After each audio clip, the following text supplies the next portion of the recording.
Hey, salut à tous, c'est Night Owl et aujourd'hui on parle finalement du premier trailer pour Inhumans, la nouvelle série du Marvel Cinematic Universe. Alors, je sais que je ne parle pas souvent de séries, mais celle-ci est censée être assez différente. Inhumans devait à la base être un film et une première partie de la série sortira en salle, un fait qui est assez exceptionnel pour être noté. L'existence des Inhumains a déjà été révélée dans la série Agents of S.H.I.E.L.D., qui se trouve être la seule série de cet univers ou même de super-héros en général que je ne regarde pas. Il y aura donc sans doute des choses à corriger dans cette vidéo, n'hésitez pas à me le faire savoir en commentaire. Comme toujours, cette analyse contient potentiellement des spoilers, vous êtes prévenus. We will create our destiny.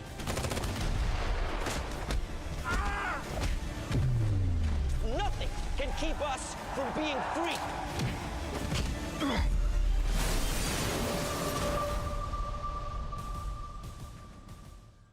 Cette bande-annonce n'est pas très différente du trailer qui avait fuité il y a quelques temps, il n'y a donc rien de particulièrement surprenant.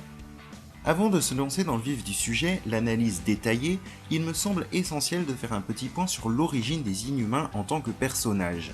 En tant que groupe, ils font leur première apparition dans les comics en 1965 dans le Fantastic Four numéro 45. Ces humains génétiquement différents sont le fruit d'expériences menées par les Kree, la race d'extraterrestres de Ronan. Les Inhumains ne sont pas à confondre avec les mutants comme les X-Men qui sont eux le produit d'une transformation génétique naturelle. Les mutants étant une propriété de la Fox, on peut voir les Inhumains comme une sorte de remplacement pour le Marvel Cinematic Universe, mais aussi dans les comics où ils ont pris une place majeure ces dernières années. Agents of S.H.I.E.L.D. a déjà présenté un grand nombre d'Inhumains, les plus importants étant Quake, Lash ou encore Hive. Mais c'est bien la série Inhumans qui se réserve les originaux et les plus célèbres, les membres de la famille royale. Dans les comics et visiblement dans la série aussi, il existe une véritable société d'inhumains qui vivent en retrait du reste du monde dans la ville secrète et mobile Attilan, parfois installée sur la Lune, ce que semble indiquer ce plan. On ne voit pas Attilan en plan large de l'extérieur, mais elle apparaissait furtivement dans le teaser.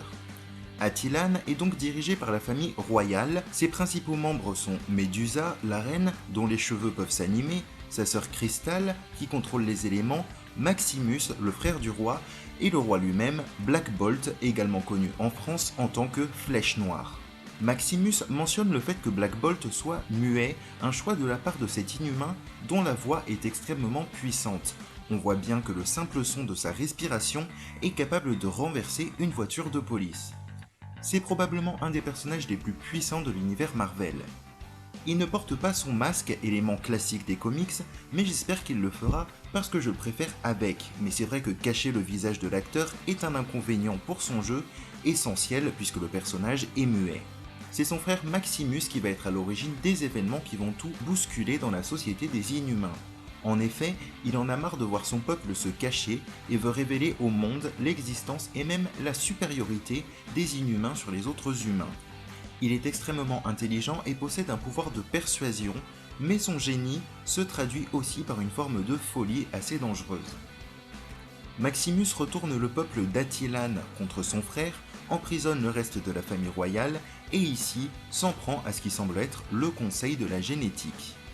Black Bolt est sauvé de ce coup d'état in extremis par Lockjaw, un bulldog géant capable de se téléporter. Il me semble qu'il n'y a pas d'origine pour ce personnage dans les comics, mais c'est un personnage majeur des Inhumains, un membre à part entière de la famille royale. Flèche Noire et Lockjaw débarquent donc sur Terre, à Hawaï, qui était le lieu de tournage de la série, et sera visiblement aussi le lieu de l'action. Une grande partie de la série devrait s'y dérouler, puisque l'on voit Black Bolt bien plus tard portant un costume. On n'en sait pas beaucoup plus sur l'intrigue, mais plusieurs personnages humains devraient être de la partie. Il faudra donc attendre pour en savoir plus. D'autres Inhumains classiques apparaissent dans la bande-annonce. Ici on peut voir Gorgon, cousin du roi aux jambes ultra puissantes, qui utilise la force de son sabot comme une arme comme dans les comics. Karnak est un guerrier redoutable parce qu'il analyse son adversaire et sait repérer ses faiblesses pour les exploiter contre lui. Son frère Triton est visible ici avec l'actrice Hélène Voglom, dont le rôle, vraisemblablement humain, n'a pas encore été révélé et serait une création originale pour la série. Oran, membre de la sécurité d'Attilan, devrait elle aussi apparaître dans la série. Il y a ce plan assez mystérieux où une boîte est amenée devant la famille royale. Il se peut qu'elles contiennent des cristaux tératogènes, à l'origine du brouillard tératogène, une substance qui donne aux inhumains exposés des capacités spéciales. C'est le cas des membres de la famille royale et de certains inhumains d'Agents of S.H.I.E.L.D., mais encore une fois je ne peux pas dire grand chose à ce sujet, puisque je n'ai pas vu la série. Voilà pour mon analyse. Pour être franc, je trouve cette bande-annonce moyenne, ce qui ne présage rien de bon pour le produit final.